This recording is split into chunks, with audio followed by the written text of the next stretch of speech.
Under the patronage of His Highness Sheikh Mohammed bin Rashid Al Maktoum, the UAE Vice President, Prime Minister and ruler of Dubai, the third Africa Global Business Forum was inaugurated today by the Dubai Chamber of Commerce and Industry.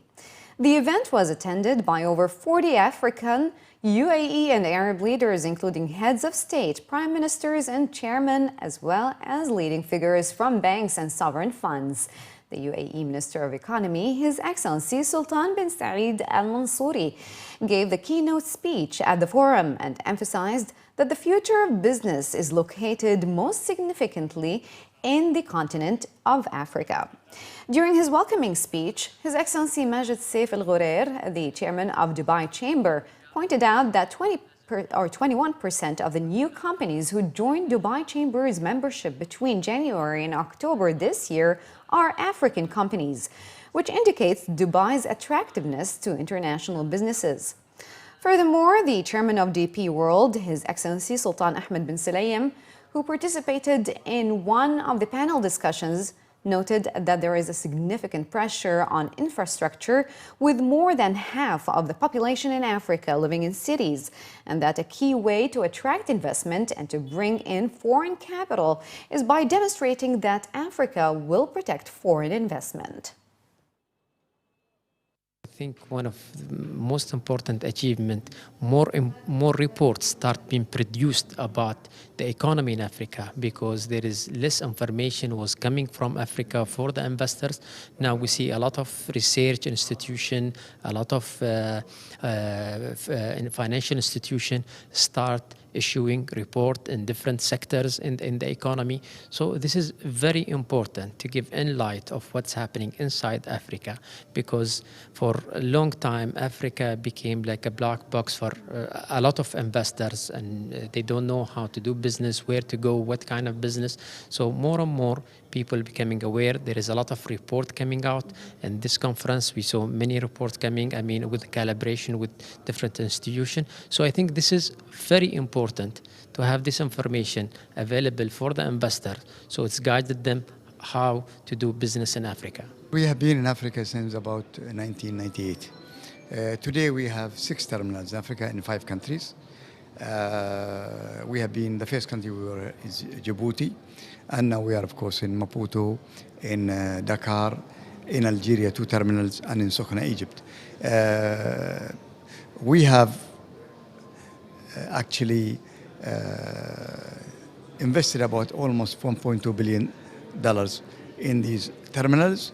We have increased the capacity to 2 million TEUs, to 6 million TEUs, from 2 to 6 million TEUs.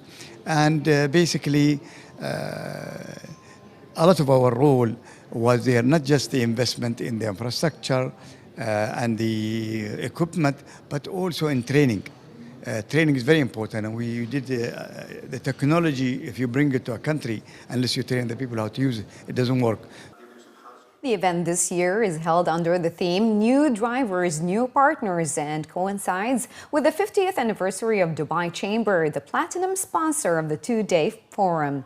Speakers at the early sessions today focused their discussions on the increasing investment opportunity in Africa, especially in sectors such as agriculture, infrastructure, mining, trade, logistics, services, tourism, and financial services.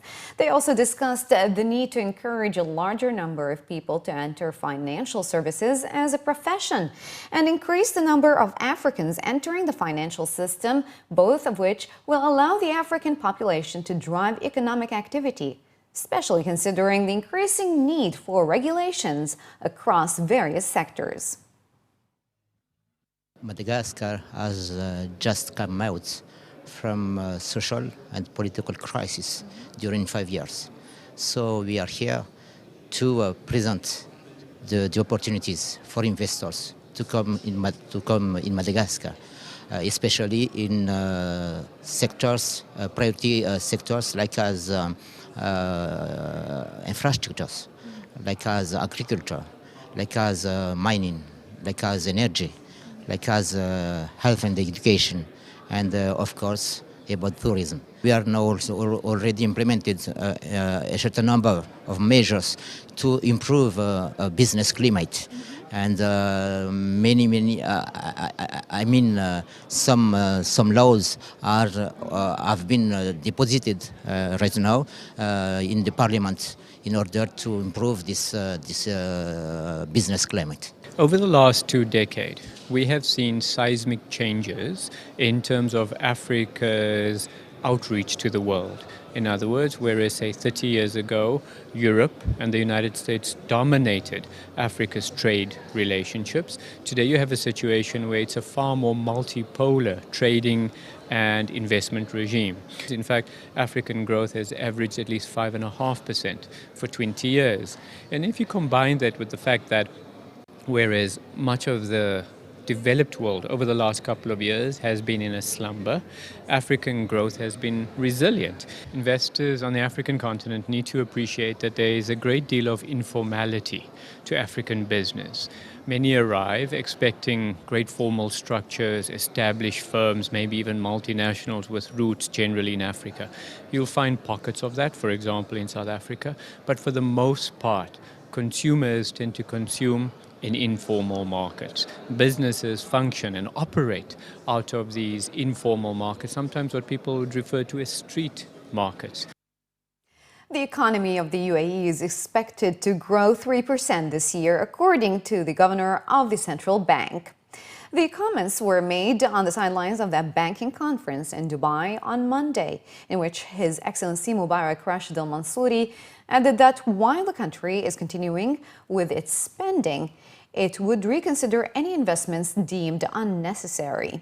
The central bank had said in July that the UAE government was expected to trim state spending by 4.2% this year in response to reduced revenue because of the lower oil price. According to local reports citing economists polled by Reuters, most expect the UAE to grow by up to 3.6%. Consultancy firm Knight Frank's latest report shows that the retail market in the UAE not only has grown to be the first shopping destination in the region, but it continues to attract shoppers and retailers from around the globe. According to the report's authors, while retail supply per capita in the UAE is one of the highest in the world, the market is still performing well and has a lot of potential over the next decade. The report also noted that the growth in the non-oil economy, particularly the tourism sector, the increase of population and income, and upcoming international events are all pointing to a positive outlook for the retail sector in the country. Forecasts from the IMF indicate that the UAE's non-oil economy will grow up by 3.4% in 2015 and 4.6% by 2020, outperforming many countries around the globe, while population, on the other hand, is expected to grow by 20% by 2020. Recent development in the retail sector in Dubai has seen the focus shifted towards niche community centers in addition to mall expansions, where developers are counting on a better market positioning and a larger catchment. Recent expansion projects at Mall of the Emirates and Dubai Mall and the announcement of a Mall of the World has emphasized the continued relevance of super-regional shopping malls as well as a high confidence held by developers on the potential growth. A new survey has revealed that 67% of the UAE residents of 3 years or more still opt to rent a property rather than buy.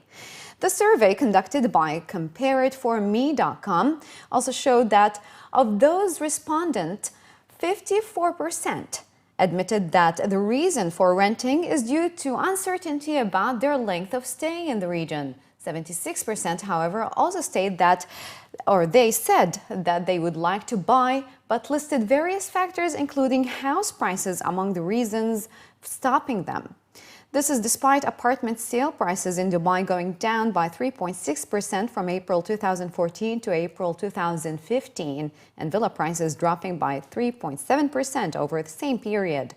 While 36% of those taking part in the survey stated house prices as a reason, they choose to rent over buying. 12.4% also stated that the requirement of a 25% deposit when purchasing a property was the main factor stopping them from purchasing a property in the UAE. Despite concerns by expats that their stay will be short-term, a survey conducted by U.S. executive recruitment company Staten Chase found that expatriate executives are now staying in the UAE twice as long as they were 5 years ago, with the average stay of senior professionals increasing to 4.5 years, almost double the duration recorded back in 2007.